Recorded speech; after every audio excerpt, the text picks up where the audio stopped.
This is the In the Money podcast for Wednesday's April 22nd card at Keeneland. I'm Tom Leach, along with Keeneland's director of simulcasting, Jim Goodman. Take a look at the Wednesday feature, and then give you a late pick four as well. Features the seventh race on an 8-race card. It's a non-winners of 2 allowance event on the turf at 1.5 miles. So they're going long. Who did you like in here, Jim? Well, the 1.5 mile races here, if you remember a couple of them last week, they went wire to wire, and that 30-1 shot that won the feature race on Saturday just went out and walked and went wire to wire. I was trying to find something here that would do the same thing, but I really couldn't come up with an alternative to the favorite. So I went with Marashika, Roger Atfield, and Julian LePeroux, the 6-horse. Can show some speed and is the only horse in here that's won at 1.5 miles.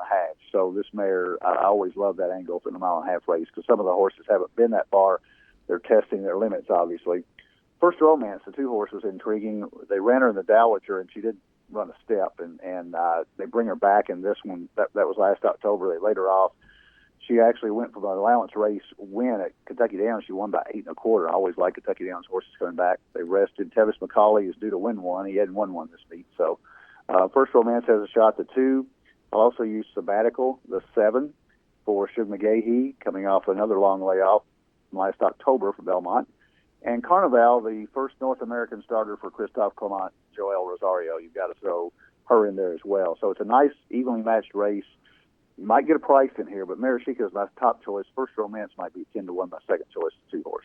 I'm taking Sabbatical, the 7. One of the reasons is that the best race that she shows from a buyer figure standpoint is her longest race when she went 1 mile and 3/8. So look at the pedigree out of a deputy commander mare. She should relish the long distances, and even though she's coming off a long layoff, Shug can certainly get them ready. Castellano rides. He's been riding great on this turf course. So I'm going to try Sabbatical, the 7, and use her with the 6 Marashika and the 5 Stellaris, and use those 3 in the late pick 4, which we will move to now. It starts in the 5th race.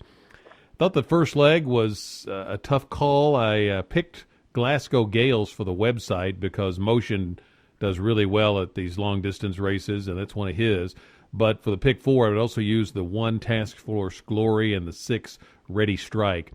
6th race, don't really have a strong opinion. Larry Jones' horse down on the inside, chapter and verse, the 2, certainly merits respect, but I think there's a good bit of speed in here. I'm going to try Dance Champion, the 6. Clement's been a little cold, but I think this horse can track the speed, and I like the way he fits at this 7 furlong-ish distance. So the 6 Dance Champion's my pick, but I'm also going to use the 2 chapter and verse, the 7 Wit, the 8 Rich and Tuck, and the 5 Perginality, who I nearly went to, but the 1 for 33 is hard to take. But I think there's enough speed. This one could get set up with a late run for Giroux. So I'm using 5 horses in there. I'm using the 3 I mentioned in the feature, and that means I need to trim this thing down. So I'm going to single Mercer Mill May for Wesley Ward. The speed, I think, in the 8th race, the 3-horse. So 1, 6, 7 with 2, 5, 6, 7, 8 with 5, 6, 7 with 3. How about you? In the first leg, I'll use the 1, 2, 7, 8 Task Force Glory for Maker and Castellano, Oakbrook for Chris Block and LePeroux, the 7 and the 8 Glasgow Gales and Bourbon Soul. So I go 1, 2, 7, 8. I would single the 6-horse Dance Champion in the second leg. I really like Clement's horse in there. I would go 5 deep in the feature race with the horses that I talked about. First Romance, the 2. I would Carnival, the 4. I'd also add Stellaris, the 5, who I didn't talk about, but who has a shot. You got to put them in because the back class there are some great ones in her running lines. Marashika, the 6. Sabbatical, the 7. So I would go 2, 4, 5, 6, 7 there. Last leg, I would go 4 deep. 1, 2, 3, 7. I've gotten burned on singles a couple times on pick 4s this meet, so I'm going to go 4 deep. I'm going to do Can't Miss, the 1, Ribbon Cutter, the 2, Mercer Mill May, your single, the 3, and also use the 7, Follow the Kitten. That's an interesting pick there. Coming off the Arlington synthetic long layoff, Giroux takes the mountain at 6-1, and I think she's got a shot in there. So I'll go 1, 2, 3, 7. So 1, 2, 7, 8 with 6, with 2, 4, 5, 6, 7, with 1, 2, 3, 7. Just 3 days of racing left, Wednesday, Thursday, Friday, to close out the Keeneland Spring Meet. And we'll be back to bring you the podcast for those final 2 days right here on the In the Money podcast for KeenelandSelect.com.